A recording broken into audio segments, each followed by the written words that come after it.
show y'all what we talking about. This damn tach, it worked when it want to work. Watch this, it working right now. Look.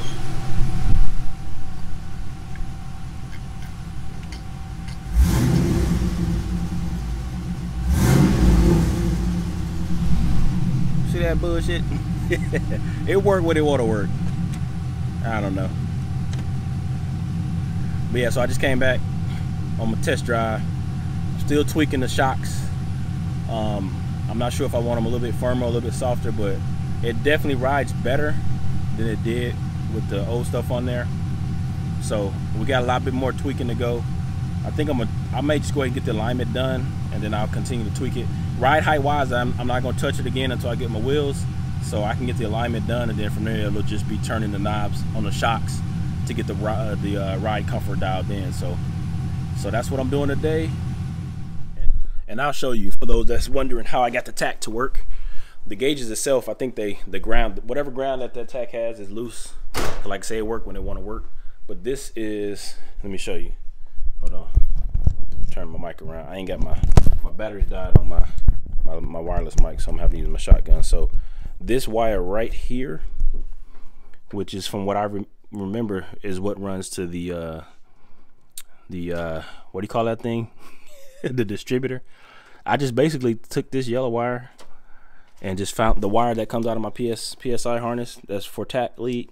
I just crimped it into there and it works. Like I say, it's kind of sketchy because I think there's a loose ground behind the actual cluster, but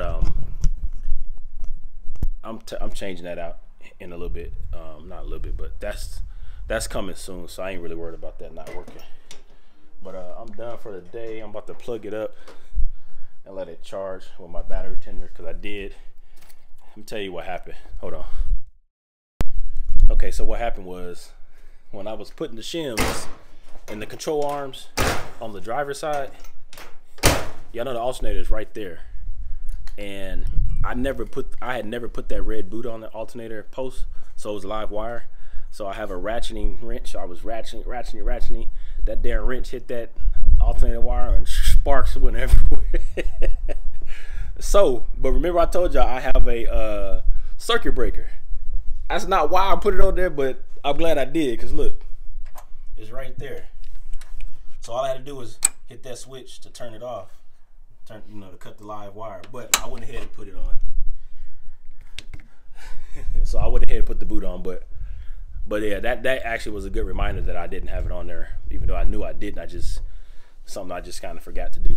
So yeah, don't be me. Don't do as I do as I say. Make sure you cover all your precautions. That would have been an epic failure if I had caught the engine bay on fire. I'd have been pissed. So anyways, I'm gonna plug it up to my battery tender, let it charge up. I'm done for the day. Give you a look at the ass. I did go ahead and paint I went ahead and painted the sway bar, the rear sway bar. I just bolted that back on, and I painted the diff cover.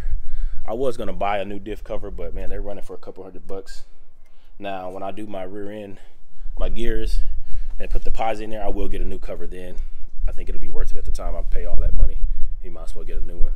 So, I mean, I'm not gonna get a big 8-inch, 8.5, 9-inch.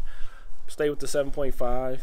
I'm just gonna put some new 373 gears in there with a true track posi, and I'm gonna put new axles and do the rear brake disc conversion. So, and then lower control arms or lower trailer arms, and the uppers are already tubular, so I'll probably keep those, and I'll just press in some new bushings into the housing, to the rear end housing, so, and get some new bushings for the other end of that. So all right, y'all, it's Penny LS1, man. I'll let you boy.